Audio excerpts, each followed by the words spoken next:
So I guess I need to say what deconstruction is before I go into that. I mean, this is my very simple, straightforward answer, so I insist that you can't take it too critically. Oh, Jeff, you made this video to clarify a point, and then you preface it with saying this might not be very clear and it's not worth your critique. Come on.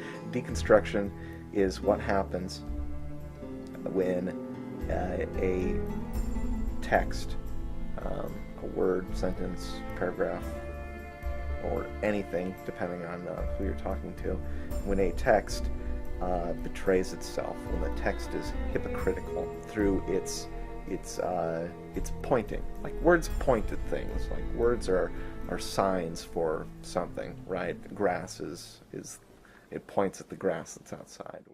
All right, so it starts here. Words are signs. Words are not themselves complete without what they signify. If it's grass, it's the idea of grass. It's the conceptualization of grass. It's based on this notion. All of this is based on the notion that language signifies human conceptualizations. So far, so good. So, like, when we have this ideal of, say, freedom, there's that word, freedom. Freedom's the word that's pointing to the ideal of freedom, and how we know the word, what the word is pointing at, is the ideal itself is defined by all the things that it is not. Like, that's how we differentiate between freedom and not freedom. I wonder if that's the case, since we would not be able to know what freedom is not without first knowing what freedom is. If you think you're avoiding a problem with just saying that definition is based on what it is not, you don't really solve the issue, because what it is not is just as positive a definition than the original definition itself. Like, that's how we differentiate between freedom and not freedom. No, we can't differentiate A from B in respect to A or B. We have to find the difference between A and B in respect to a third element, in respect to C or X or whatever you want to call it. A is different from B in respect to C, because C is present in one, either A or B, and not in the other. That's where you find the differentiation.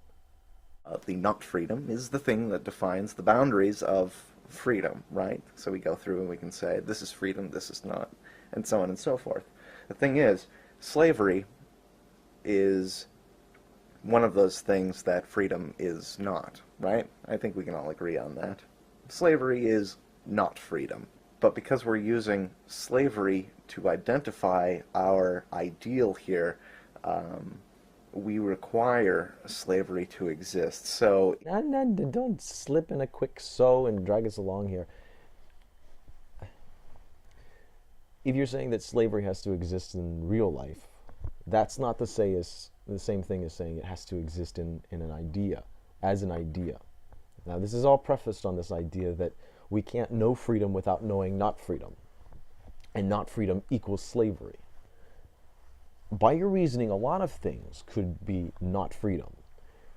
But in that, you cannot say that slavery is the only reason freedom exists. We could do away with slavery, and if you could come up with another example of not freedom, you're just proving my point in saying that it is not slavery itself, but it's something that makes up slavery, that makes up other certain isolated situations as well.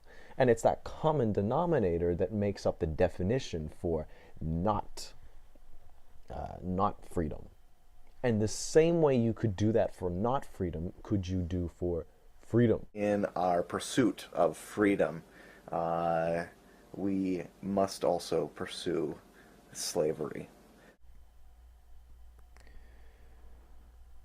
Have you ever had a dream that started off a lot like the real world, and a small aspect of that dream became the focal point of your attention? And in that, your dream morphed from a believable scene into an unbelievable scene, to something totally ridiculous. Like you're driving in the car and you have your seatbelt on, suddenly you know that the seatbelt is wrapped around you, and oh my God, now it's suddenly a snake. Because snakes wrap around you too. And now you're no longer in your car, but you're wrestling an anaconda in the Amazon. Now that works in dreams.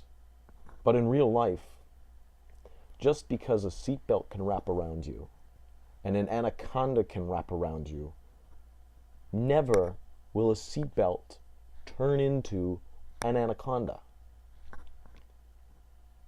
To say that to pursue freedom, one must pursue slavery, is really dreamy logic.